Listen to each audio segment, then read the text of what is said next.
তো আমি আজকে বায়োলজি প্রথম শুরু করব। তো বায়োলজি সম্পর্কে কিছু বলি, মন দিয়ে শোনো। হ্যাঁ, এই বায়োলজিকে বাংলায় কি বলে? জীববিদ্যা। বায়োলজিকে কি বলা হয় বাংলায়?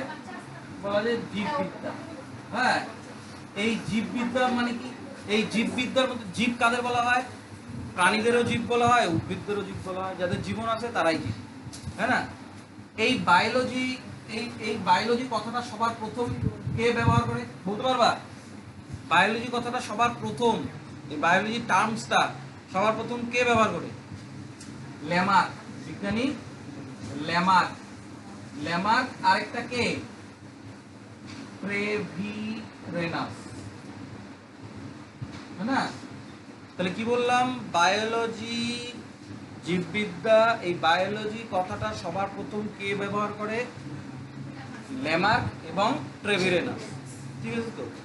এই বায়োলজির যদি জনক বলা হয়, বায়োলজির জনক কাকে বলবো? বায়োলজির জনক বলবো Aristotle. Aristotle, Aristotle.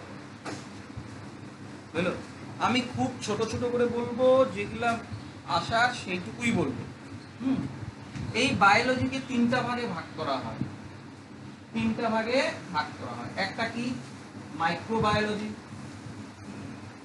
Microbiology, microbiology. আরেকটা কি? Zoology. Zoology.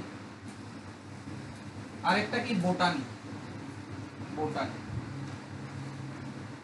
Botany. Micro microbiology কোনটাকে বলা হয়? Microbiology study of micro organism. Micro organism, তাহলে কি বললাম?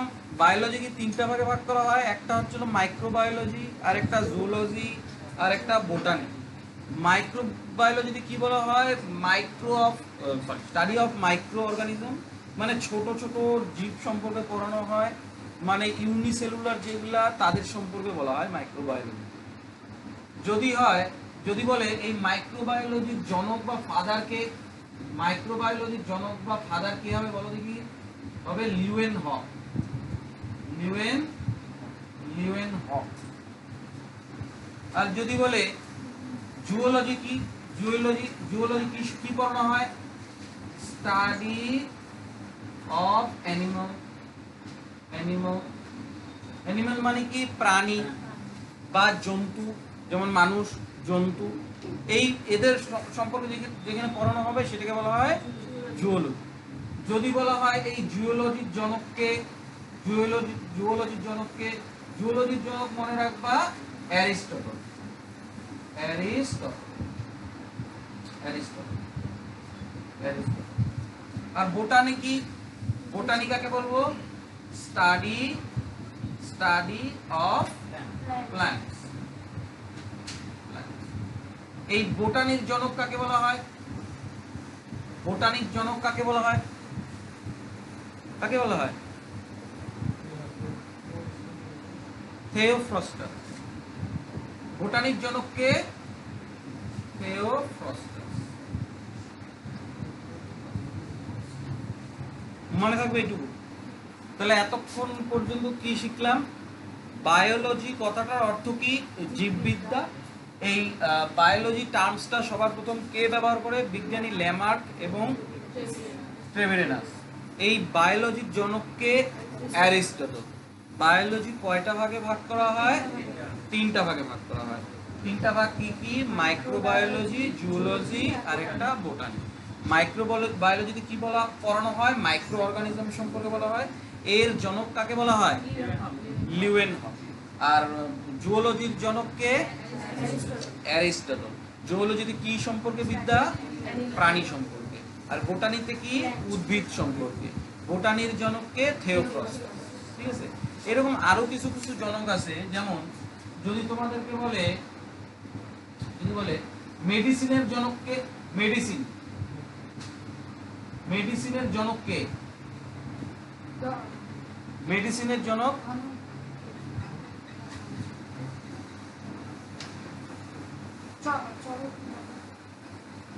মেডিসিনের জনক, রাজীবের পড়াশোনা তো হয়ই না। মেডিসিনের জনক বলা হয় হিপোক্রেটসকে। কি নাম? হিপোক্রেটস। হিপোক্রেটস। যদি বলা হয় মেডিসিনের যদি তোমার কি বলা হয়, ভগবান যদি বলা হয়, মেডিসিনের ওষুধের ভগবান, হ্যাঁ, god of medicine, god of medicine, god of medicine কে? হ্যাঁ, মেডিসিনের গড কে? কে বলো তো? ধন্বন্তরী। ধন্বন্তরী, ধন্বন্তরী। আর কি আছে? মেডিসিন বলে দিলাম। যদি বলে ফাদার অফ সার্জারি, বলে father of surgery, surgery, father of surgery মানে শল্য চিকিৎসার জনককে শুশ্রূষ, শুশ্রূষ, তাই না? বোঝা গেল কি বললাম? তাহলে এখান থেকে আমরা কি শিখলাম? জনক শিখলাম। বায়োলজির জনক অ্যারিস্টটল, জুওলজির জনক Aristotle, microbiology Leeuwenhoek, botany, botany কি? থিওফ্রস্টার। যদি গড অফ মেডিসিন বলে ধন্বন্তরী, ফাদার অফ মেডিসিন বলে হিপোক্রেটস, যদি আমাদের বলে ফাদার অফ সার্জারি, তাহলে কি বলবো? শুশ্রূষ। কোনখানে কি পড়ানো হয় এটা আমরা জানি, ঠিক আছে? এই আমরা জীবজগৎ পড়তে গিয়ে এই বায়োলজির মধ্যে সব থেকে বড় চ্যাপ্টার, প্রথম চ্যাপ্টারটি হচ্ছিল সেল। আমরা ওই সেল দিয়ে শুরু করবো। দেখ, আমি যেইভাবে বলবো সেইভাবে মনে রাখার চেষ্টা করবো। তাহলে আজকে আমরা কি বলবো? আজকে আমরা পড়বো কোষ। কোষ, কোষকে ইংরেজিতে কি বলে? সেল। কোষকে ইংরেজিতে কি বলবো? সেল। এইটা কোষের ইংরেজি নাম হচ্ছিল সেল, কিন্তু এর যদি টেকনিক্যাল নেম বলে বা বায়োলজিক্যাল নেম বলে, টেকনিক্যাল নেম বা বায়োলজিক্যাল নেম বলে, তাহলে কি বলবো বলতো? বলবো সাইটো। Cyto, cyto. তাহলে কোষের টেকনিক্যাল নেম বা বায়োলজিক্যাল নেম কি? সাইটো। যদি বলে স্টাডি অফ সেল, এই সেল সম্পর্কে পড়াশোনাকে কি বলবা? বলবা সাইটোলজি। সাইটোলজি, ঠিক আছে তো? এই সেল কি? এই সেল হলো দেহের একটা সবথেকে ছোট ইউনিট। আমি কিন্তু একক বললাম, হ্যাঁ। দেহের সবথেকে ছোট ইউনিট কি? সেল। যদি বলা হয় যে এই ফাদার অফ সেল কি? কে? ফাদার অফ সেল কাকে বলা হয়? মানে এই সেলের আবিষ্কারক কে? বলবা রবার্ট হুক। Robert Hooke. এই রবার্ট হুক সবার প্রথমে কিন্তু মৃত সেল আবিষ্কার করেছিল। কোথার থেকে আবিষ্কার করেছিল? পর থেকে। ওই যে ছিপি বানাইতো না, ওইখান থেকে সেল আবিষ্কার করছিল, মানে মৃত কোষ আবিষ্কার করছিল। কিন্তু এইটাই যদি বলা হয় যে জীবিত কোষকে আবিষ্কার করছিল, জীবিত কোষকে আবিষ্কার করছিল, জীবিত কোষ আবিষ্কার করে লিউয়েনহক। লিউয়েনহক। তাহলে কি বললাম? বললাম যে কোষের ইংরেজি নাম সেল, কিন্তু টেকনিক্যাল নাম কি? সাইটো। কোষ সম্পর্কে অধ্যয়নকে কি বলা হয়? সাইটোলজি। সবার প্রথম কোষকে আবিষ্কার করলো রবার্ট হুক। সবার প্রথম জীবিত কোষকে আবিষ্কার করলো, এ কিন্তু পুকুরের থেকে আবিষ্কার করছিল, পুকুরের মধ্যে পাইছিল, লিউয়েনহক। এইবার এই কোষ নিয়ে আরো রিসার্চ করতে একজন বলল যে এই যে জীবজগতের যে সমস্ত জীব আছে ওদের সম্পূর্ণ বডিটাই কোষ দিয়ে তৈরি, সম্পূর্ণ বডিটাই কোষ দিয়ে, অসংখ্য কোষ দিয়ে নির্মিত। এইটাকেই বলা হয় কোষ তত্ত্ব বা সেল থিওরি। কোষ তত্ত্ব বা সেল থিওরি। এই কোষ তত্ত্ব বা সেল থিওরিটা কে দিছে? স্লেইডন ও সোয়ান। স্লেইডন ও সোয়ান। বুঝলে তো? তার মানে কোষের জনককে রবার্ট হুক, জীবিত কোষকে আবিষ্কার করলো লিউয়েনহফ।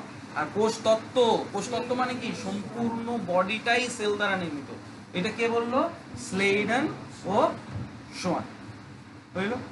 মনে রাখবা এই যে সেল, কোষ, অনেকগুলা কোষ, হাজার হাজার অসংখ্য অসংখ্য কোষ নিয়ে কি গঠন হয়? অসংখ্য কোষ নিয়ে গঠন হয় কলা। এরকম অনেকগুলা কলা নিয়ে গঠন হয় কি? অঙ্গ। আর এরকম অনেকগুলো অঙ্গ নিয়ে কি গঠন হয়? হয় তন্ত্র বা সিস্টেম। আর এরকম অনেকগুলো সিস্টেম নিয়ে গঠন হয় কি? হ্যাঁ না? মনে থাকবে তো কি বললাম? অনেকগুলা কোষ নিয়ে কি গঠন হবে? কলা। অনেকগুলা কলা নিয়ে কি গঠন হবে? অঙ্গ। আর অনেকগুলো অঙ্গ নিয়ে তন্ত্র।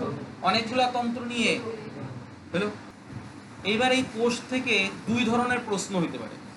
মানে তোমাকে বলতে পারে মানব দেহের মধ্যে সব থেকে ছোট কোষ কি? যদি বলে মানব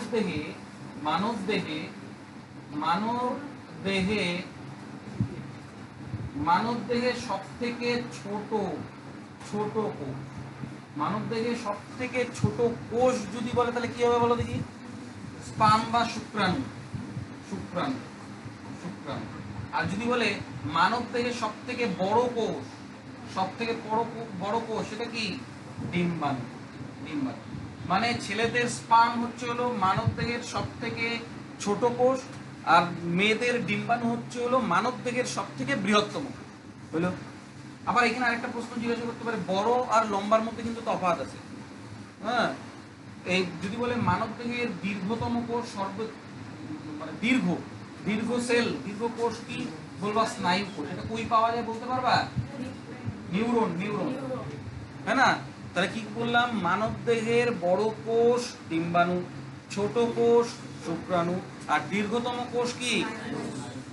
আর এইটা এক ধরনের প্রশ্ন। আরেক ধরনের প্রশ্ন কি বললো? সমগ্র জীবজগতে যদি বলে যে ছোট কোষ, সমগ্র জীবজগতে ছোট কোষ কি বলো দেখি? হ্যাঁ, মাইক্রোপ্লাজমা।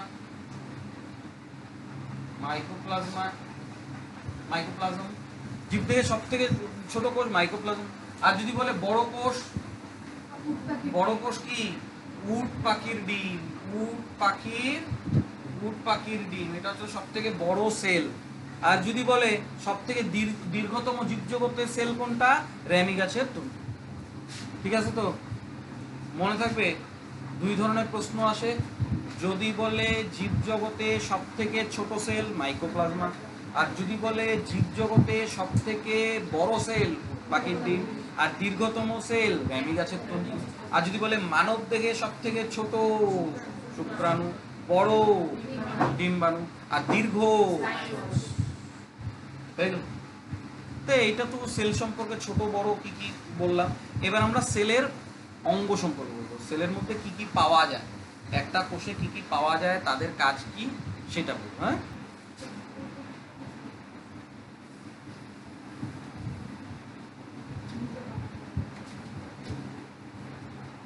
তো আমরা কোষের অঙ্গ সম্পর্কে বলবো। সবার প্রথমে যেটা বলবো সেটা হচ্ছে কোষ ঝিল্লি। এক নম্বর কি? কোষ ঝিল্লি। এই কোষ ঝিল্লিকে ইংরেজিতে বলে সেল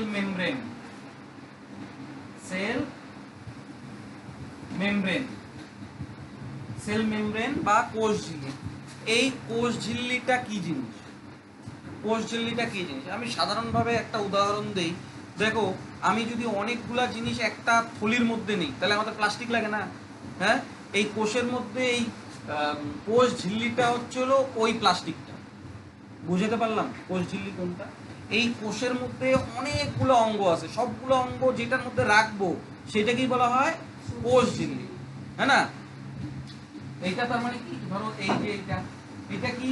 এটা হচ্ছে কোষ ঝিল্লি। তার মানে এই কোষ ঝিল্লির কাজ কি? কোষের বিভিন্ন অঙ্গ যার মধ্যে থাকে সেটাই হচ্ছে হলো কোষ ঝিল্লি। এই কোষ ঝিল্লি উদ্ভিদ এবং প্রাণী দুইজনের মধ্যেই পাওয়া যাবে। কোষ ঝিল্লি ক্লিয়ার? এটা হচ্ছে পেটের মতন কোষ ঝিল্লি। এই কোষ ঝিল্লি কি দ্বারা নির্মিত? এই কোষ ঝিল্লি প্রোটিন দ্বারা নির্মিত। তাহলে কোষ ঝিল্লি সম্পর্কে কি বললাম? কোষের বিভিন্ন অঙ্গ যেখানে উপস্থিত থাকে সেটাই হচ্ছিল কোষ ঝিল্লি। এই কোষ ঝিল্লি কি দ্বারা নির্মিত? প্রোটিন দ্বারা নির্মিত। হলো? আচ্ছা, এই কোষ ঝিল্লি উদ্ভিদ এবং প্রাণী দুইজনের সেলেই পাওয়া যায়। আচ্ছা, তোমরা কোনো সময় গরম খিচুড়ি হাতে নিয়েছিলে প্লেটের মধ্যে, তাই না? যদি বেশি গরম লাগে করতে কি করো? কি করো? আরেকটা প্লেট নিয়ে নেবো, হ্যাঁ? এইরকম কোষের মধ্যে আরেকটা পার্ট পাওয়া যায়, সেটা হচ্ছিল কোষ প্রাচীর। কি নাম? কোষ প্রাচীর। কোষ প্রাচীর, এটাকে কি বলা হয়? Cell wall. তার মানে এই সেল ওয়ালটা কি করলো? তোমার হাতকে সুরক্ষা প্রদান করলো না, গরম থেকে বাঁচাইলো না? তার মানে সেল ওয়ালের কাজ কি? কোষের আকার প্রদান করা। সেল ওয়ালের কাজ কি? কোষকে সুরক্ষা প্রদান করা। এক্সট্রা একটা বাইরে, এটা কোথায় থাকে? কোষের একদম বাইরে থাকে, এরকম ভাবে বাইরে থাকে, বাইরে এরকম ভাবে বাইরে কি থাকে? Cell wall. মনে রাখবা, এই সেল ওয়াল শুধুমাত্র উদ্ভিদের সেলেই পাওয়া যায়, প্রাণী সেলে পাওয়া যায় না, মনে থাকবে।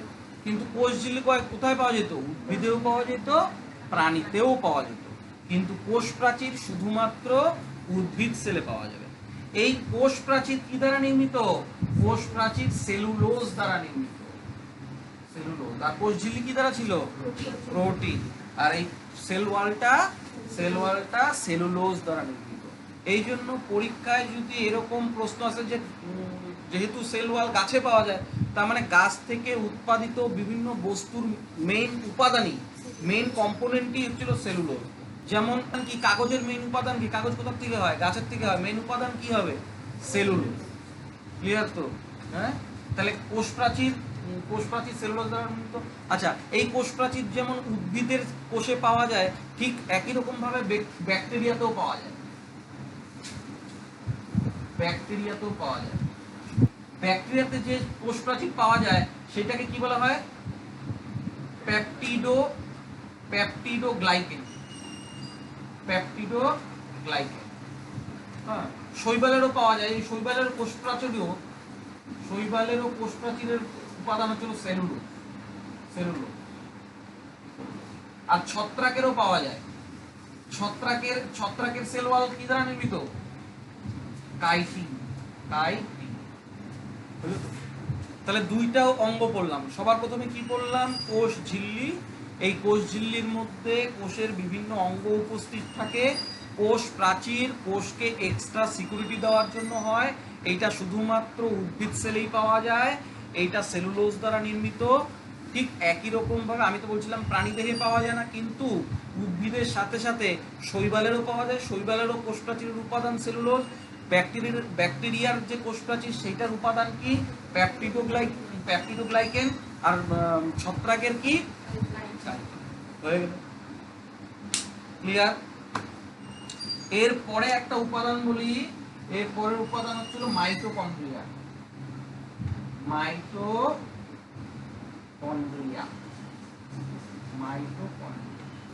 যদি বলে মাইটোকন্ড্রিয়া কে আবিষ্কার করে? তিনজনের নাম মনে রাখবা। হ্যাঁ, পলিকার, অল্টম্যান আর বেন্ডা। তাহলে মাইটোকন্ড্রিয়া কে আবিষ্কার করে? মাইটোকন্ড্রিয়া আবিষ্কার করে পলিকার, অল্টম্যান এবং বেন্ডা। তার মানে কোষ ঝিল্লি আকারে ফেলাইলাম, কোষ প্রাচীর আকারে ফেলাইলাম। এইবার কি এর মধ্যে বিভিন্ন উপাদান দিব। সবার প্রথম কি দেখাইলাম? মাইটোকন্ড্রিয়া, তাই না? এই মাইটোকন্ড্রিয়া কি করে? আমাদের জীবরা শ্বাসকার্য চালানোর সময় শ্বাসের মাধ্যমে যে অক্সিজেন গ্রহণ করে, সেই অক্সিজেন রক্তের মাধ্যমে সেলের মাইটোকন্ড্রিয়ায় পৌঁছায়। এই মাইটোকন্ড্রিয়ায় যখন অক্সিজেনটা পৌঁছায়, সেই অক্সিজেন নিয়ে মাইটোকন্ড্রিয়ার ভিতরে একটা চক্র সংগঠিত হয়, একটা সাইকেল সংগঠিত হয়। এই চক্রটা সবার প্রথম পর্যবেক্ষণ করেন ক্রেবস। এই চক্রটাকেই বলা হয় ক্রেবস চক্র। এই যে চক্রটা সংগঠিত হয়, তার ফলে কি হয়? তার ফলে এটিপি উৎপন্ন হয়, এডিনোসিন ট্রাইফসফেট। কয়টা এটিপি তৈরি হয়? এটিপি তৈরি হয় টোটাল 38টা। এই 38টা এটিপি নিয়ে তৈরি হয় এক অণু গ্লুকোজ। আর এই গ্লুকোজই দেহকে, সম্পূর্ণ দেহকে শক্তি সঞ্চার করে, শক্তি দেয়। গ্লুকোজ থেকে শক্তি পায়। যেহেতু শক্তি পায় কোষের কোন অঙ্গে, শক্তি তৈরি হলো কোন অঙ্গে, এটিপি তৈরি হলো কোন অঙ্গে, মাইটোকন্ড্রিয়ায়। এই জন্য মাইটোকন্ড্রিয়াকে কি বলা হয়, কোষের শক্তিঘর। কোষের শক্তিঘর বা কি, power house, power house, power house of cell. হলো তো? আমি আবার রিপিট করি, মাইটোকন্ড্রিয়া আবিষ্কার কে করে? কে করে? পোলিকার, অল্টম্যান আর বেন্ডা। এই মাইটোকন্ড্রিয়ার কাজ কি? শ্বাসকার্যের মাধ্যমে গৃহীত অক্সিজেন ও রক্তের মাধ্যমে বাহিত হয়ে সেলে পৌঁছায়, সেলের মাইটোকন্ড্রিয়াতে পৌঁছায়। এই মাইটোকন্ড্রিয়াতে একটা সাইকেল সংগঠিত হয়। সেই সাইকেলটা সবার প্রথম কে পর্যবেক্ষণ করে? ক্রেবস পর্যবেক্ষণ করে। তার জন্য এই সাইকেলটাকে কি বলা হয়? ক্রেবস চক্র। এই ক্রেবস চক্র সংগঠিত হওয়ার জন্য কি উৎপাদন হয়? এটিপি উৎপাদন হয়। এটিপির ফুল ফর্ম কি? Adenosine triphosphate. মোট কতগুলো এটিপি উৎপাদন হয়? 38টা উৎপাদিত হয়। এই 38টা মিলে কয় অণু গ্লুকোজ তৈরি হয়? এক অণু গ্লুকোজ তৈরি হয়। এই গ্লুকোজ কি করে? শক্তি প্রদান করে বডিকে। তাহলে এবার যেহেতু শক্তি উৎপাদন করলো, এই শক্তি উৎপাদন হইলো কোথায়? মাইটোকন্ড্রিয়ায়। তাই জন্য মাইটোকন্ড্রিয়াকে কি বলা হয়? পাওয়ার হাউস অফ সেল বা কোষের শক্তিঘর। এই মাইটোকন্ড্রিয়ার আন্তরিক আবরণকে বলা হয় ক্রিস্টি, মনে রাখবা। হ্যাঁ, মাইটোকন্ড্রিয়ার আন্তরিক যে পর্দা, হ্যাঁ, আবরণ, সেটাকে কি বলা হয়? ক্রিস্টি। মাইটোকন্ড্রিয়া শুধু শক্তি উৎপাদন হলে তো হবে না, এই শক্তিটাকে ট্রান্সপোর্ট করতে হবে। এই ট্রান্সপোর্টটা করার জন্য কে আছে? আছে গলগি বডি। দ্বিতীয় আরেকটা ভিতরে উপাদান তৈরি হলো গলগি বডি। তার মানে আমাদের 4 নাম্বার কি? Golgi body. গলগি বডি, আমার বানানে যাব না, হ্যাঁ, বানান ভুল হয়। Golgi body. এই গলগি বডি আবিষ্কারকে ক্যামিলিও গলগি কে আবিষ্কার করে? ক্যামিলিও গলগি। তার মানে এই যে শক্তিটা কোথায় উৎপাদন হলো? মাইটোকন্ড্রিয়া উৎপাদন হবে। এবার তোমরা চিন্তা করে দেখো, আমরা যখন ডাব্লিউবিপির রান করি, হ্যাঁ, প্রচন্ড পাওয়ার নিয়ে রান করি, লাস্ট স্টেপে গিয়ে বডি ছেড়ে দিই না, 1600 মিটার দৌড়ানোর পরে একদম শুয়া পড়ি মাটির মধ্যে, আর শরীরের মধ্যে কিছু থাকে না। তুমি দৌড়ানোর সময় সমস্ত এনার্জি, সমস্ত শক্তিটা কোথায় দরকার? পায়ে দরকার। পা, যেমন আমি দৌড়ে দেখলে এই পাশে পা ভাঁজ হয়ে যায়, আধা দৌড়ায় আর দৌড়াই যায়, হ্যাঁ না? তো ওই শক্তিটা পায়ে দরকার। এই পায়ে প্রত্যেকটা যে সেল, তার তো শক্তি দরকার। তার মানে সম্পূর্ণ দেহের থেকে শক্তি কোথায় ট্রান্সপোর্ট করতে হবে? পায়ের মধ্যে। এই শক্তিটা কে নিয়ে যাবে? মাইটোকন্ড্রিয়া থেকে কে নিয়ে যাবে? গলগি বডি নিয়ে যাবে। এই গলগি বডি কিসের কাজ করে? পরিবহনের কাজ করে। শুধুমাত্র আমি এনার্জি বললাম তাই বলে শুধুমাত্র এনার্জি কিন্তু পরিবহন করে না, দেহের বিভিন্ন অনেক উপাদান, প্রোটিন থেকে শুরু করে আরো যেগুলো উপাদান আছে সেগুলোও পরিবহন করে কে? Golgi body. আমি শুধুমাত্র তোমাদেরকে বোঝানোর জন্য বললাম যে এনার্জি বা শক্তি পরিবহন করে। আসলে গলগি বডির কাজ কি? গলগি বডির কাজ হচ্ছিল ট্রান্সপোর্ট করা, ট্রান্সপোর্টেশনের কাজ করে গলগি বডি। এইটুকু ক্লিয়ার? হ্যাঁ, তাহলে গলগি বডি কে আবিষ্কার করলো? ক্যামিলিও গলগি। শক্তি উৎপাদন গলগি। ক্লিয়ার? এবার একটু মুছি, পরে আবার শুনবো। তার মানে এবার আমাদের 5 নম্বর পয়েন্ট কি? 5 নম্বর পয়েন্ট ভ্যাকুয়াল। এই ভ্যাকুয়ালসটা কি? এই ভ্যাকুয়ালসটা হচ্ছিল তোমার রাজধানী বলতে পারো। হ্যাঁ, মানে এই জিনিসটার কাজ কি? ভ্যাকুয়াল কোষ গহ্বর বলে, বাংলা কি বলে? কোষ গহ্বর। এটি কোষ গহ্বরের কাজ কি? এই ভ্যাকুয়ালসটার আমি বলি যে আমাদের মানব দেহে মোট 65% জল। এই 65%, মানে আমাদের শরীরটা তো জল দিয়েই তৈরি, বেশিরভাগ জল। এই জলটা যে 65% জল, এটা কোথায় থাকে? আমাদের পেটে থাকে কি? পেটে থাকা তো সম্ভব না। এই 65% জল কি থাকে? এই যে দেখে যে যত সেল আছে সবগুলা সেলে মিলে মোট 65% জল থাকে। মানে কারোর ওজন যদি 100 কেজি হয়, তার মধ্যে 65 কেজি কি? 65 কেজি জল। এই 65% জল কোথায় থাকে? প্রত্যেকটা সেলে থাকে। প্রত্যেকটা সেলের কোথায় থাকে? ভ্যাকুয়ালস বা কোষ গহ্বরে থাকে। হ্যাঁ, এটা কি করে? এটাতে জল সঞ্চয় করে। জল সঞ্চয় করে।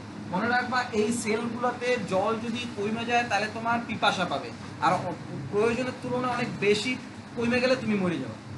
বোঝা গেল তো? এই ভ্যাকুয়ালস হচ্ছে হলো প্রাণীদের দেহে ছোট ছোট থাকে আর উদ্ভিদ দেহে বড় থাকে, মনে থাকবে। তাহলে ভ্যাকুয়ালস সম্পর্কে বোঝানোর আর কিছু নাই। কোষ গহ্বর কি? কোষ গহ্বরের কাজ কি? জল সংগ্রহ করা। উদ্ভিদের ভ্যাকুয়ালস বড় হয় আর প্রাণীদের ভ্যাকুয়ালস ছোট হয়। তাহলে ভ্যাকুয়ালস উপরে ফেলাইলাম, মাইটোকন্ড্রিয়া, গলগি বডি, ভ্যাকুয়ালস। এইবার সেন্ট্রোজোম। হ্যাঁ, সেন্ট্রোজোম। সেন্ট্রোজোম সম্পর্কে তো তোমরা জানোই। এই সেন্ট্রোজোমের কাজ কি পরে বলি, আগে বলি সেন্ট্রোজোম কে আবিষ্কার করছে। সেন্ট্রোজোম আবিষ্কার করে বোভেরি। চন্দ্রানী ভুলে গেছো নাকি? সেন্ট্রোজোম কে আবিষ্কার করে? সেন্ট্রোজোম আবিষ্কার করেন বোভেরি। এবার সেন্ট্রোজোমের কাজ কি? সেন্ট্রোজোমের কাজ হচ্ছে হলো কোষ বিভাজন করা। কোষ বিভাজন কেন হয়? দেখো তুমি ছোটবেলা তোমার বুইড়া আঙ্গুলটা এইটুকু ছিল, এইটুকু, আমার মেয়েরা এইটুকু এইটুকু আঙ্গুল। হ্যাঁ, ও যখন 30 বছর, না এইটুকুই হয়। দেখো কি বলে, আমার বাচ্চা আছে, এক্সপিরিয়েন্স। হ্যাঁ হ্যাঁ, এবার যখন আমার মতন 30 বছরে আসবে, তোমাদের মতন 30 বছরে আসবে, তবে এই বড় বড় হয়ে গেছে। এইটা কেন হয়? এটা কোষ বিভাজনের জন্য হয়। তোমাদের হাইট আগে ছিল 2 ফুট, এখন হয়ে গেছে 4 ফুট। এটা কিসের জন্য হয়েছে? কোষ বিভাজনের জন্য হচ্ছে। কোষ বিভাজনের জন্য কি হয়? আমাদের অঙ্গ বড় হয়, হ্যাঁ না? কোষ বিভাজন মানে কি? সেল ডিভিশন মানে কি? মানে হচ্ছিল একটা কোষ টুকরা হয়ে যাওয়া, তা না, একটা কোষ থেকে অন্য কোষের জন্ম, আরো কোষের জন্ম। এইটাকেই বলা হয় সেল ডিভিশন। এই সেল ডিভিশন কিসের জন্য হয়? সেন্ট্রোজোমের জন্য হয়। তাহলে সেন্ট্রোজোমের কাজ কি? কোষ বিভাজন করা, কোষকে বিভাজিত করা, কোষ বিভাজন করা। তাহলে কোষ বিভাজন বোঝা গেল, হ্যাঁ না? তার মানে আমাদের প্রত্যেকটা সেল বড় হবে। হ্যাঁ, প্রত্যেকটা সেল কেন বড় হবে? এই সেন্ট্রোজোমের জন্য বড় হবে। যত সেল তত সেন্ট্রোজোম, তত বৃদ্ধি পাবে, দেহ বৃদ্ধি হবে। হ্যাঁ, মনে রাখবা এই যে কোষ বিভাজন, আমাদের কোন কোষে কোষ বিভাজন হয় না বলতো? স্নায়ু কোষের কোষ বিভাজন হয় না, কোষ বিভাজন হয় না। বোঝা গেল তো? কোন কোষে কোষ বিভাজন হয় না? স্নায়ু। কেন হয় না বলতো তাহলে? কেন হয় না? কেননা সেন্ট্রোজোমই তো থাকে না। সেন্ট্রোজোম থাকে না বলেই ওইখানে কোষ বিভাজন হয়। এই স্নায়ু কোষ কই পাওয়া যায়? ব্রেনে। মনে রাখবা এই কোষ বিভাজন যদি সাধারণের তুলনায় অস্বাভাবিক বৃদ্ধি পায়, সেটাকে বলা হয় ক্যান্সার। মানে uncontrolled cell division is known as cancer. Cancer কিন্তু আলাদা কোনো রোগ না।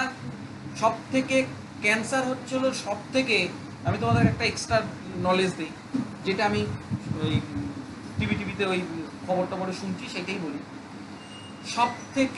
সব থেকে সোজা রোগ হচ্ছে হলো ক্যান্সার, আর সব থেকে কঠিন রোগ হচ্ছিল জ্বর। সব থেকে কেন বলতেছি, কেননা জ্বর কিসের জন্য হয় আমাদের জানতে। জ্বর জ্বর জ্বর জ্বর কিসের জন্য হয়? জ্বর কোন অঙ্গে হয় তুমি জানো না। জানো কি? জানো না। কিন্তু ক্যান্সার কোন অঙ্গে হয় সেটা তুমি জানো, সেটা তুমি জানো। ক্যান্সার কোনো রোগ না আলাদা। ক্যান্সার হচ্ছিল আনকন্ট্রোলড সেল ডিভিশন। তুমি ক্যান্সার যদি কারোর হয়, তাহলে যেই জায়গাটাতে হবে সেই জায়গাটা ডিটেক্ট করা সম্ভব। হ্যাঁ, সেলকে যদি তুমি খাওয়া না দাও, সেল ডিভিশন করতে পারবে না। তার জন্য আমার শোনা কথা, ওই খবরটা বলে, ওইখানে কি বলে তুমি যদি সারাদিন লেবু খাও, সারাদিন লেবুর সমগ্র অংশ যদি খাও, তাহলে ওই লেবুটা সেল ডিভিশন, যেই জায়গাটাতে রোগটা, যেই জায়গাটাতে ডিভিশন হইতেছে, সেইটাকে প্রতিরোধ করে এবং তোমার যাতে খিদা না পায়। এবার তুমি যদি খাও, তাহলে সেলগুলো খাওয়ার পাবে, সেল ডিভিশন আরো অতিরিক্ত হবে, হ্যাঁ না? এই জন্য তুমি খাবা না। তার জন্য বাইচে থাকার জন্য কি করবা? অল্প পরিমাণে মধু খাবা। হ্যাঁ, তো এই পরিমাণে বিভিন্ন নিয়ম আছে, সেই নিয়মগুলো যদি মেনটেন করা যায়, তাইলে ক্যান্সার থেকে বাঁচা সম্ভব। এখন যত দিন যাচ্ছে দূষণ তত বাড়তেছে, তত বড় বড় ক্যান্সার হচ্ছে। আমার এই কথাতেই যে ক্যান্সার ঠিক হয়ে যাবে তা তো না, আমার থেকে অনেক বড় বড় লোক বাইরে বসে আছে। আমি শোনা কথা, অনেকে বলে, আমি এটা শুনছিলাম হচ্ছিল ওই ইয়ের কাছে, যে তোমার ইয়ে খেলতো না, আরে সিধু নাম কি, ওই যে অ্যাঙ্কারিং করে, যে নবজোৎ সিং সিধু, ওর ওয়াইফের হয়েছিল, ও তখন এই কথাটা বলছিল, ওইটা ওর কাছেই শোনা। হ্যাঁ, তো যাই হোক, হ্যাঁ কিওর হয়ে গেছে, ওইভাবেই বলে কিওর হয়েছে। হ্যাঁ না না, আমি এটা অনেক জায়গায় শুনছি, তোমরা সার্চ করতে পারো। আচ্ছা শোনো, তাহলে কি বললাম, সেল ডিভিশন কিসের জন্য হয়? সেন্ট্রোজোমের জন্য হয়। প্রত্যেকটা সেলে কি থাকে? সেন্ট্রোজোম, আর ওই কোষ বিভাজন ঘটায়। হ্যাঁ, আর কোন কোষ বিভাজিত হয় না? স্নায়ু কোষ বিভাজিত। কেন হয় না? কারণ এখানে সেন্ট্রোজোম থাকে না। তা আমি তো বললাম যে অতিরিক্ত কোষ বিভাজন মানেই ক্যান্সার। তাহলে মানুষের ব্রেন ক্যান্সার হয় না? ব্রেন ক্যান্সার হয় না? তো এটা কেমন করে হয়? ওইটা যদি স্নায়ু কোষ যদি থাইকে থাকে, আর স্নায়ু কোষ যদি সেন্ট্রোজোম না থেকে থাকে, তাহলে তো কোষ বিভাজন হওয়ারই কথা না, আর ব্রেন ক্যান্সার হওয়ার কথা না। সেটা স্নায়ু কোষের জন্য হয় না। মনে রাখবা, ব্রেনে আলাদা একটা সেল থাকে, সেটা হচ্ছে গিলিয়ন সেল। কি নাম? গিলিয়ন সেল। এই গিলিয়ন সেলে সেন্ট্রোজোম থাকে, আর এইটাই বিভাজিত হয়, তখনই হয় ব্রেন ক্যান্সার। হ্যাঁ, বোঝা গেল কি বললাম? তাহলে আমাদের সেন্ট্রোজোমও হয়ে গেল। সেন্ট্রোজোম বুঝতে পারলাম। আচ্ছা, এরপরে যেটা অঙ্গ দেখবো, উপাদান দেখবো, সেটা কি? ইপিআর। ইপিআর, এই ইপিআর এর মানে কি? Endoplasmic reticulum. ইপিআর মানে কি? ইপিআর এর ফুল ফর্ম এন্ডোপ্লাজমিক রেটিকুলাম। এই ইপিআরটার কাজ কি? এই এপিআর এর কাজ হচ্ছে হলো কোষের আকার প্রদান করা। কোষের আকার প্রদান করা। কোষের আকার প্রদান করা মানে কি? মানে কি? এই ইপিআর কে বলতে পারো কোষের আন্তরিক কঙ্কাল। মানে কি? এই কোষটাকে উপর থেকে টাইট ফিট মনে যাতে হয়, সেটা কে ব্যবস্থা করে? এই ইপিআর, এন্ডোপ্লাজমিক রেটিকুলাম। অনেকটা পিলারের মতন কাজ করে। কোষটাকে আকার প্রদান করে এই ইপিআর, এন্ডোপ্লাজমিক রেটিকুলাম। এই ইপিআরটা দুইটা পার্টে পাওয়া যায়। এই ইপিআরটা কি? এই ইপিআরটা হচ্ছে হলো স্মুথ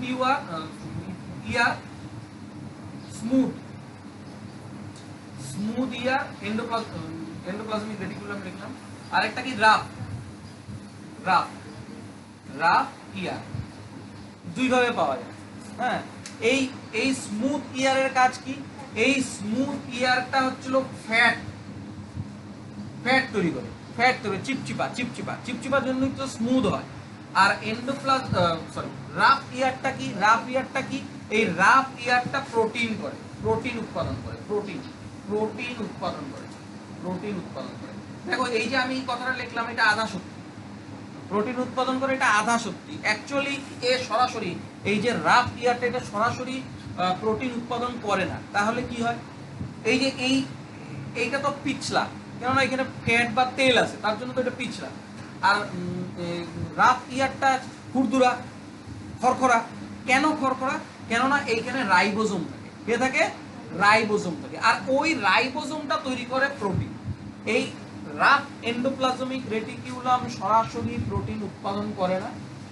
এই এন্ডোপ্লাজমিক রেটিকুলামটা দুই পার্টে পাওয়া যায়, একটা স্মুথ ইয়ার আর একটা রাফ ইয়ার। স্মুথ ইয়ারটা ফ্যাট তৈরি করে, আর রাফ ইয়ারটাতে রাইবোজোম থাকে, সেই রাইবোজোম প্রোটিন উৎপাদন করে। তাহলে আমাদের ইপিআর তো বোঝা গেল। ইপিআরটা কি? কোষের আকার প্রদান করে, টাইট ফিট রাখতে সাহায্য করে আন্তরিক কঙ্কালকে। সেটা হচ্ছে হলো কোষ, এটা হচ্ছে হলো আর লিখে দিলাম এন্ডোপ্লাজমিক রেটিকুলাম। হ্যাঁ না? এর পরের যেটা করব, এরপরে আমরা রাইবোজোম সম্পর্কে জানি। রাইবোজোম এই রাইবোজোম কে আবিষ্কার করে? রাইবোজোম আবিষ্কার করে প্যালাডে। রাইবোজোম কে আবিষ্কার করে? প্যালাডে। আমি কিন্তু আবার তোমাদেরকে ধরবো, এইখানে অর্ধেকটা পড়ে যাও, বাড়িতে একবার রেডি করবে। রাইবোজোম কে আবিষ্কার করে? রাইবোজোম আবিষ্কার করে প্যালাডে। এর আগেই তো বললাম যে রাইবোজোমের কাজ কি? তাহলে রাইবোজোমের কাজ প্রোটিন উৎপাদন করা। যেহেতু রাইবোজোম প্রোটিন উৎপাদন করে, তাই জন্য এটাকে বলা হয় protein factory of cell. Protein factory. বোঝা গেল তো? তাহলে রাইবোজোম কে আবিষ্কার করে? রাইবোজোম আবিষ্কার করে প্যালাডে। রাইবোজোমের কাজ কি? রাইবোজোমের কাজ হচ্ছে হলো প্রোটিন উৎপাদন করা। কোষের প্রোটিন ফ্যাক্টরি কাকে বলা হয়? কোষের প্রোটিন ফ্যাক্টরি বলা হয় রাইবোজোম। এখানে আবার কথা আছে রাইবোজোম হয় দুই ধরনের। রাইবোজোম কয় ধরনের হয়? দুই ধরনের। কিছুদিন আগে কোনো একটা পরীক্ষায় আসছিল, আমি বলি এই রাইবোজোম কয় ধরনের, একটা হচ্ছিল 70S আর একটা হচ্ছিল 80S। 70S আর একটা 80S। পরীক্ষায় প্রশ্ন আসছিল এই 70S এবং 80S কিসের ধরন, কিসের ধরন? এটা হচ্ছিল রাইবোজোমের। রাইবোজোম কয় ধরনের হয়? দুই ধরনের হয়, একটা 70S আর একটা 80S। হলো এই 70Sটা হচ্ছিল ছোট ছোট আর 80Sটা হচ্ছিল বড়। 70S ছোট আর 80S বড়। এই 80S কোন ধরনের কোষে পাওয়া যায়? ইউক্যারিওটিক কোষে পাওয়া যায়। ইউক্যারিওটিক কোষে পাওয়া যায়। আর 80S, সরি 70S কোথায় পাওয়া যাবে? প্রোক্যারিওটিক। Prokaryotic, prokaryotic. আমি এই ইউক্যারিওটিক প্রোক্যারিওটিকটা আমি শেষে বলে দেবো, অল্প একটু বলবো, আমাদের এত কিছু জানতে হবে না। ইউক্যারিওটিক সেল আর প্রোক্যারিওটিক সেল কাদেরকে বলবো? সোজা বাংলা কথা, ইউ মানে তোমার মধ্যে আছে কি? ইউক্যারিওটিক সেল, হ্যাঁ না? ইউক্যারিওটিক সেল কাদের মধ্যে পাওয়া যায়? আধুনিক উদ্ভিদ প্রাণীর মধ্যে পড়ে ইউক্যারিওটিক সেল পাওয়া যায়। আর প্রোক্যারিওটিক সেল বলা হয় আদি কোষ, যেটা অণুবীক্ষণ যন্ত্র ছাড়া দেখা যায় না। সেই ধরে নাও অণুবীক্ষণ যন্ত্র ছাড়া দেখা যায় না যে জীবগুলোকে, তাদের মধ্যে পাওয়া যাবে হচ্ছিল প্রোক্যারিওটিক সেল। আর যেদের মধ্যে অণুবীক্ষণ যন্ত্র দেখা লাগে না তাদের মধ্যে তারা হচ্ছিল ইউক্যারিওটিক সেল, আর ওদের মধ্যেই 80S পাওয়া যায়। এটা মুছি, তারপরে একটু পড়ি। আচ্ছা, এর পরেরটা দেখো, এর পরেরটা কি? নিউক্লিয়াস।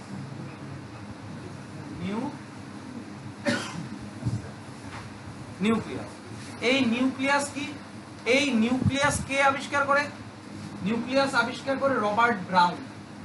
নিউক্লিয়াস কে আবিষ্কার করে? Robert brown. এই এই নিউক্লিয়াস, এই নিউক্লিয়াসকে কি বলা হয়? কোষের ব্রেন অফ সেল, কোষের মস্তিষ্ক, কোষের মস্তিষ্ক।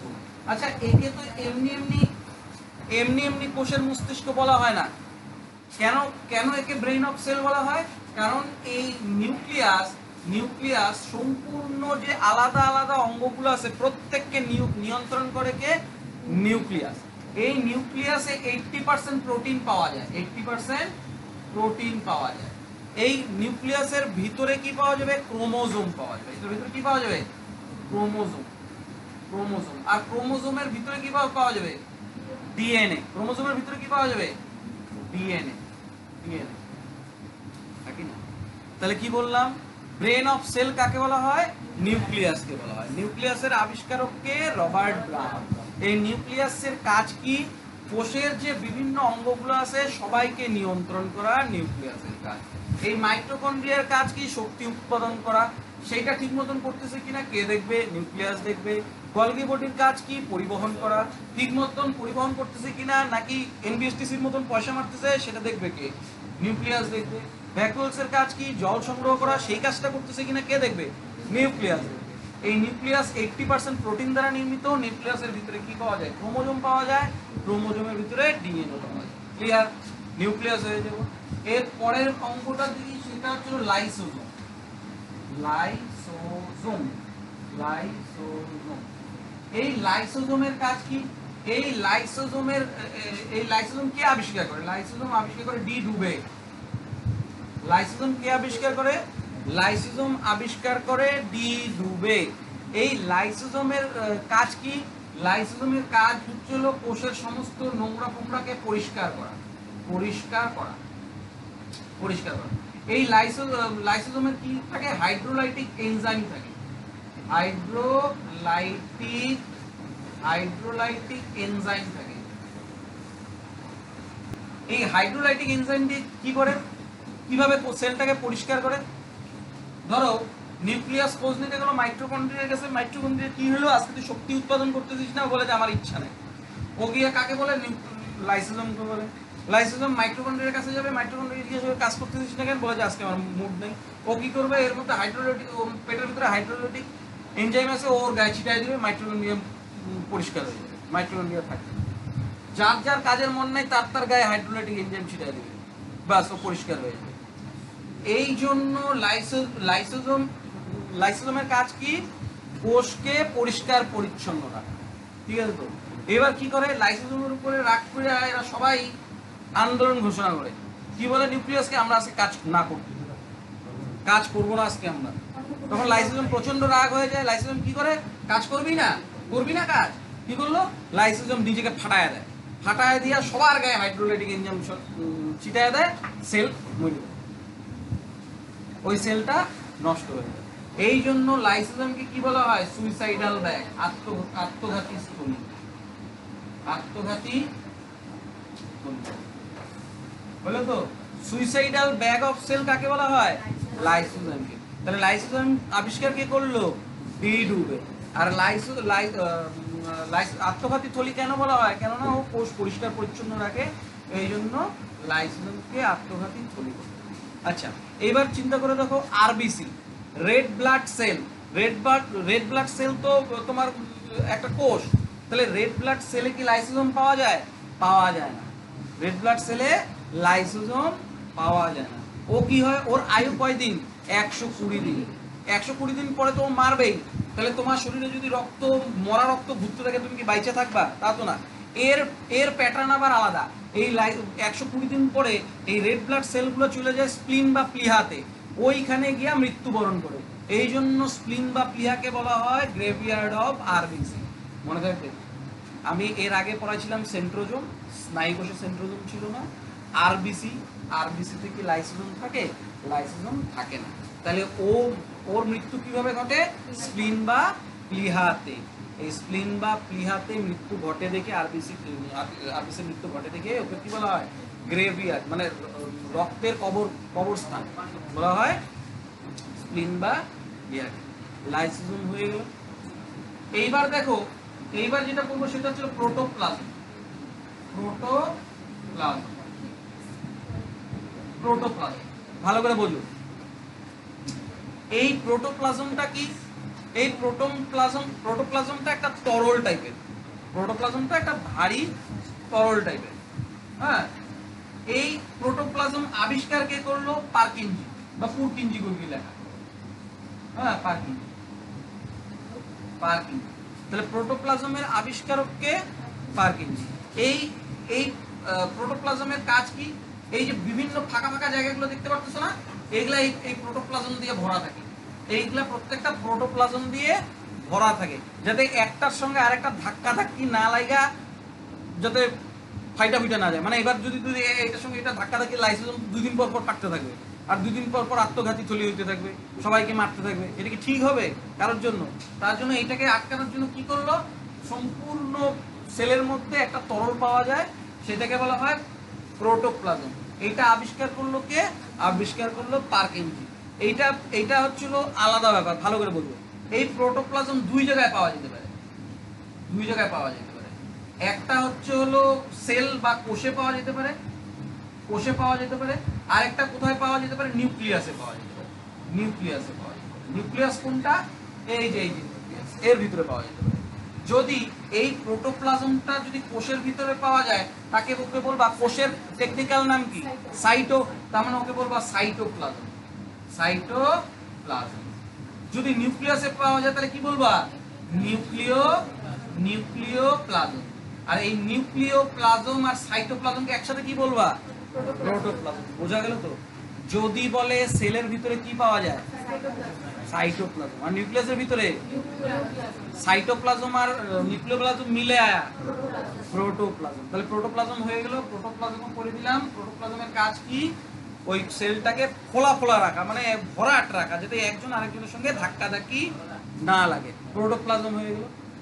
তাহলে আমাদের এবার 12 নম্বর অঙ্কটা কি হবে, সেটা হচ্ছিল সিলিয়া ও ফ্লাজেলা। এই মনে রাখবা, এটা সবার প্রথমে মাথায় রাখবা, এই সিলিয়া ও ফ্লাজেলা শুধুমাত্র প্রাণী কোষেই পাওয়া যাবে, শুধুমাত্র প্রাণী কোষেই পাওয়া যাবে। সিলিয়া ও ফ্লাজেলা প্রাণী কোষেই পাওয়া যাবে। এই সিলিয়া ফ্লাজেলার কাজ কি, এই সিলিয়া ফ্লাজেলাটা এইটা হচ্ছিল এক একটা সুতার মতন অংশ, তন্তুর মতন অংশ। এগুলা কই থাকে, একদম বাইরের অঙ্গে থাকে। এই যে এরকম এরকম এরকম তন্তুর যে স্ট্রাকচার সেই রকম থাকে, সেরকম থাকে। হ্যাঁ, এখানে ছোট ছোট তন্তুগুলোকে বলা হয় সিলিয়া, আর বড়গুলোকে বলা হয় ফ্লাজেলা। এই সিলিয়া ফ্লাজেলার কাজ কি? এই সিলিয়া ফ্লাজেলার কাজগুলো হচ্ছিল সেলকে সচল রাখা, মুভমেন্ট করতে সাহায্য করে। এছাড়া কি অ্যাবজর্ব করতে, অবশোষণ করে খাইতে দাইতে কোনো কিছু মানে শোষণ করতে গেলে এই সিলিয়া ফ্লাজেলা কাজে লাগে। বোঝা গেল কি বললাম? এই সিলিয়া ফ্লাজেলা শুধুমাত্র প্রাণী কোষেই থাকে। ছোটগুলোকে বলা হয় সিলিয়া, বড়গুলোকে বলা হয় ফ্লাজেলা। এইটা একদম সেলের বাইরের অংশে থাকে। ঘুমাবান অনির্বাণ, একদম বাইরের অংশে থাকে। তোমরা যদি কেউ ওই শুক্রাণুর 3D ভিডিও দেখে থাকো তাহলে সিলিয়া ফ্লাজেলা কি বুঝতে পারবে। হ্যাঁ, এটা হচ্ছিল সিলিয়া ও ফ্লাজেলা। এরপরে কি করবো? প্লাস্টিক। হ্যাঁ, প্লাস্টিক। সিলিয়া ফ্লাজেলা হয়ে গেল। এবার 13 নম্বর কি? প্লাস্টিক। এই প্লাস্টিক দেখো, এই প্লাস্টিকের আবিষ্কারককে ই হেকেল। প্লাস্টিকটা আবিষ্কারক কি? ই হেকেল। এইটা শুধুমাত্র উদ্ভিদ কোষেই পাওয়া যাবে, উদ্ভিদ কোষেই পাওয়া যাবে।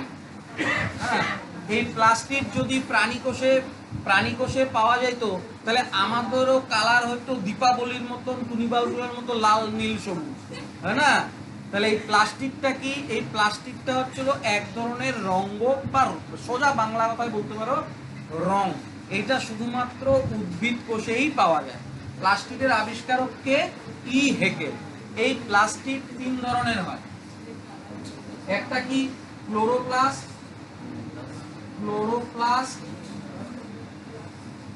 আর কি লিউকোপ্লাস্ট,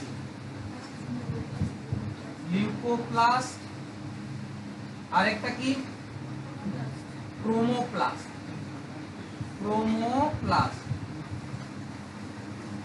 তাহলে প্লাস্টিক কয় ধরনের হয়? 3 ধরনের হয়। একটা ক্লোরোপ্লাস্ট, ক্রোমোপ্লাস্ট, লিউকোপ্লাস্ট। এদের আবার দেখো ক্লোরোফিল থেকে আসছে ক্লোরোপ্লাস্ট। ক্লোরোফিলের কালার কি? সবুজ। তার মানে এই ক্লোরোপ্লাস্টটা কি হবে? সবুজ। এই ক্লোরোপ্লাস্টের কাজ কি? তার মানে ক্লোরোপ্লাস্ট পাতা টাতায় পাওয়া যায়, তার মানে সালোক সংশ্লেষে অংশগ্রহণ করে কে? ক্লোরোপ্লাস্ট। এই ক্লোরোপ্লাস্টের কাজ কি? খাবার তৈরি। ক্লোরোপ্লাস্টের কাজ কি? খাবার তৈরি। আর এই লিউকোপ্লাস্ট কি? বর্ণহীন, কোনো বর্ণ নাই, বর্ণহীন। তার মানে কোথায় পাওয়া যাবে? মূলে পাওয়া যাবে। এর কাজ কি? খাবার সংগ্রহ করা। সব মূলে কিন্তু ওই লিউকোপ্লাস্ট না, কিন্তু জেনারেলি মূলে লিউকোপ্লাস্ট পাওয়া যায়, বেশিরভাগ ব্যতিক্রম তো আছেই। লিউকোপ্লাস্ট কি? বর্ণহীন। এটা কোথায় পাওয়া যায়? মূলে পাওয়া যায়। এর কাজ কি? খাবার সংগ্রহ করা। আর ক্রোমোপ্লাস্ট কি? এবার তো খাবার তৈরি করলো, খাবার সংগ্রহ করলো। এবার এটার যে খাবারটাকে কিসে পরিবর্তন করবে? খাবারটা কিসে পরিবর্তন হবে? তার মানে নিশ্চয়ই ওর বিভিন্ন ফল টলে তৈরি হবে, হ্যাঁ না? বিভিন্ন ফলে তৈরি হবে। এই ক্রোমোপ্লাস্টটা কি? এটা হচ্ছিল তোমার মানে খাবারটাকে ট্রান্সফর্ম করা। কিভাবে বুঝাবো? ট্রান্সফর্ম করা। এইটাও অনেক ধরনের হয়, যেমন লাইকোপেন কিসে পাওয়া যায়? লাইকোপেন টমেটোতে লাইকোপেন হয়। তার মানে লাইকোপেন কি কালার? লাল। যদি বলে ক্যারোটিন কি? ক্যারোটিন কিসে পাওয়া যায়? গাজর। আরো অনেক আছে। জেন্থোফিল কি কালার? জেন্থোফিল হচ্ছিল হলুদ কালার। বোঝা গেল তো? আমি বুঝাতে পারলাম? প্লাস্টিক 3 ধরনের হয়। প্লাস্টিক আবিষ্কার করছে ই হেকেল। প্লাস্টিক কি? ক্লোরোপ্লাস্ট, এটা সবুজ কালারের, ও খাবার তৈরি করে।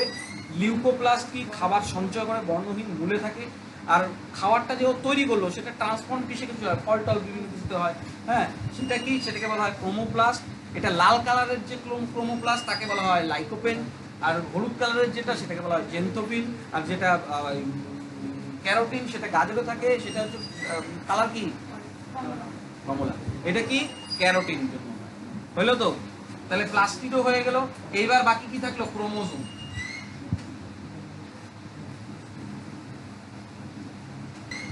দেখো, প্লাস্টিক করে ফেলাইছি, আর কি? ক্রোমোজোম। এই ক্রোমোজোমটা আমি আরো বিশদে আলোচনা করব কোষ বিভাজন যখন করব তখন। হ্যাঁ, ক্রোমোজোমের ব্যাপারটা বলবো। এই ক্রোমোজোম কোথায় কোথায় পাওয়া যায়? সেলের কোথায় পাওয়া যায়? নিউক্লিয়াসে পাওয়া যায়। এখানে অনেকগুলো প্রশ্ন আসতে পারে এখান থেকে। হ্যাঁ, আমি দেখলাম তো ক্রোমোজোম কিসে পাওয়া যায়, তোমরা সবার প্রথমে অপশনে গিয়ে নিউক্লিয়াস খুঁজবা। হ্যাঁ, নিউক্লিয়াস ছাড়াও ক্রোমোজোম কিসে কিসে পাওয়া যায়? ক্রোমোজোম ক্লোরোপ্লাস্টে পাওয়া যেতে পারে, ক্লোরোপ্লাস্টে পাওয়া যেতে পারে। আবার আরো কিসে পাওয়া যেতে পারে?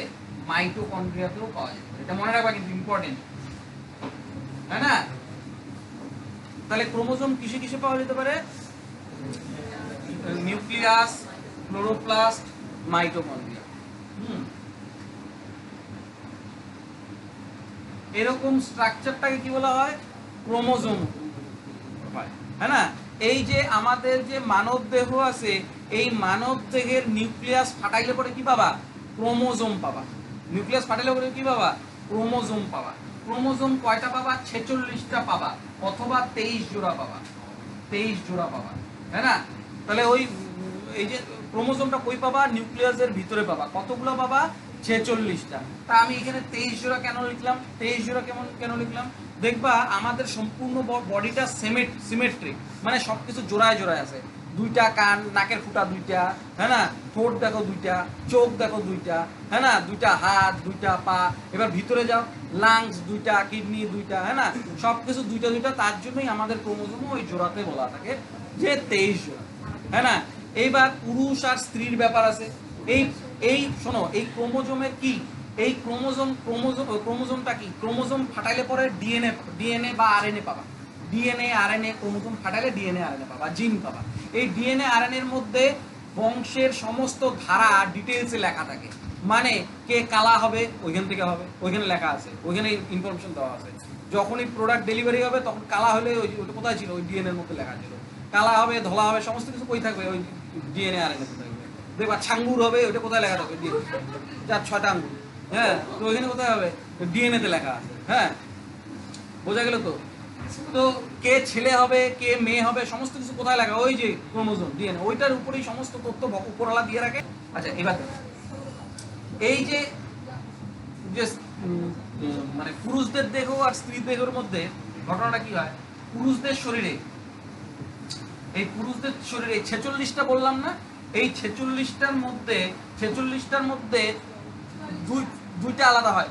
44টা এটাকে বলা হয় দেহ কোষের ক্রোমোজোম। কি বললাম? এটা দেহ কোষের ক্রোমোজোম। নাক, কান, এখানে যে সেলগুলো পাবা এগুলাকে বলা হয় দেহ কোষ। এগুলার মধ্যে কি? এগুলার হচ্ছে হলো 44টা ক্রোমোজোম পাওয়া। আর আমাদের পুরুষ স্ত্রীদের তাদেরও হচ্ছিল 44টা। এই 44টা ক্রোমোজোম পাবা। এই যে দেহের যে পুরুষ বা স্ত্রীদের, এদের আলাদাটা কিসের জন্য হয়? ওই দুইটা ক্রোমোজোমের জন্য, এই দুইটার জন্য। এই দুইটা ছেলেদেরও আলাদা হয়, মেয়েদেরও আলাদা হয়। এই পুরুষদের এই দুইটা ক্রোমোজোম কি কি হতে পারে? এক্স আর ওয়াই, এটার জন্য। আর মেয়েদের কি হবে? X x. হ্যাঁ, যে যাদের এক্স এক্স তারা হয়ে যাবে স্ত্রী, আর যাদের এক্স ওয়াই তারা হয়ে যাবে পুরুষ। বোঝা গেল তো? এই 44টা হচ্ছিল দেহ কোষে পাবা, আর এই দুইটা কিসে পাবা? জনন কোষে পাবা। এবার জনন কোষ কি? জনন কোষ হচ্ছিল ছেলেদের শুক্রাণু আর মেয়েদের ডিম্বাণু। ওই দুইটার জন্যই ছেলে আর মেয়ে আলাদা হয়ে যায়। এই যে 44টা ক্রোমোজোম দেহ কোষে, দেহ কোষ বুঝতে পারলো তো? আমাদের অঙ্গ প্রত্যঙ্গ যেটা, সেটা দেহ কোষে হচ্ছিল। তোমার আমি এটা যখন সেল ডিভিশন করবো আরো ক্লিয়ার করে বুঝবো। হ্যাঁ, 44টা যে দেহ কোষ, এইটাকে বলা হয় অটোজোম। কি বলা হয় এটাকে? অটোজোম। আর এই দুইটাকে বলা হয় অলোসোম। তাই না? অটোজোম কতগুলা ক্রোমোজোম? 44টা। অলোসোম কয়টা? একটা জিনিসের গন্ডগোল হয় যে প্রাণী কোষে কি পাওয়া যায়, উদ্ভিদ কোষে কি পাওয়া যায়, হ্যাঁ না? আমি যদি বলি কোষ প্রাচীর কোথায় পাওয়া যায়? সিলিয়ার ফ্লাজেলা কই পাওয়া যায়? প্লাস্টিড কই পাওয়া যায়? আর দুইটাতেই কি পাওয়া যায় বলতো? ইয়ার পাওয়া যায়। ইয়ার, এন্ডোপ্লাজমিক রেটিকুলাম পাওয়া যায়।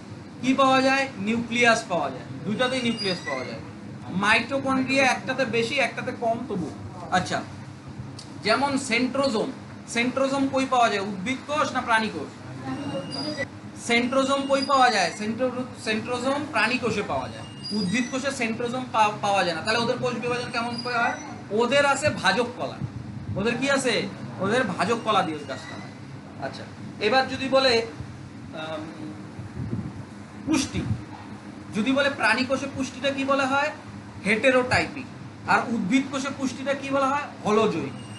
এই দুইটা পুষ্টি আমি যখন পুষ্টি করাবো তখন পুষ্টিতে বুঝাই দেবো। যদি বলে যে আমি তোমাদেরকে অ্যাকচুয়ালি এটা উদ্ভিদ কোষ আর প্রাণী কোষের পার্থক্যটা আমি ববোর্ডে করলাম না, মুখে মুখে বলে দিচ্ছি, মনে রেখে। যদি বলে উদ্ভিদ কোষের আকার কিরকম, উদ্ভিদ কোষ দেখতে কিরকম হয়? চৌকোনা হয়। আর যদি প্রাণী কোষ দেখতে কেমন হয় বলে, বলবা গোলাকার হয়, গোলাকার হয়। যদি বলে উদ্ভিদ কোষে নিউক্লিয়াস কই থাকে, বলবা এক কোনায় থাকে। আর প্রাণী কোষে নিউক্লিয়াস কি থাকে? কোষের মাঝখানে থাকে। লাইসোজোম প্রাণী কোষে পাওয়া যায়, কিন্তু উদ্ভিদ কোষে খুব সামান্য পাওয়া যায়। ভ্যাকুওল কি দুইটাতেই পাওয়া যায়? উদ্ভিদ কোষেও পাওয়া যায়, প্রাণী কোষ। কারটা বড়? উদ্ভিদেরটা। আর প্রাণী কোষেরটা কি? ছোট। এখানে উদ্ভিদ কোষ আর প্রাণী কোষের আলাদা কোনো কিছু নাই, হ্যাঁ, বলেই দিলাম উদ্ভিদ কোষ প্রাণী কোষের পার্থক্য বারবার, আর আমার নোটেও লেখা আছে। আর কোষ কয় ধরনের হয়? দুই ধরনের। আগেই বলে দিছি, একটা ইউক্যারিওটিক, একটা প্রোক্যারিওটিক। মনে রাখবা, ইউক্যারিওটিক সেলে নিউক্লিয়াস পাওয়া যায়, কিন্তু প্রোক্যারিওটিক সেলে নিউক্লিয়াস পাওয়া যায় না। প্রোক্যারিওটিক সেল হচ্ছিল আদি কোষ, ইউনিসেলুলার, এক কোষীয়, মানে প্রাচীন অণুবীক্ষণিক যন্ত্র সহ ওই জীবগুলোকে দেখাই যায় না। আর ইউক্যারিওটিকে কি নিউক্লিয়াস থাকে, ভালোভাবে সাজানো থাকে, হ্যাঁ না? ইউক্যারিওটিক সেলের উদাহরণ কোনগুলা? যেগুলা প্রেজেন্টে, মানে আমরা উন্নত মানের দেহ যেগুলা, সেইগুলা। আর ওগুলা কি আদিমকালে যেগুলা পাওয়া যেত সেইগুলো। এই হলো ইউক্যারিওটিক সেল আর প্রোক্যারিওটিক সেল। এইখানে বলার মতন আর কিছু নাই। এর পরের দিন আমি শুধু ওই সেল ডিভিশনটা দেখায় দিব, তাইলেই সেল আমাদের শেষ। আজকে আপাতত এতটুকু।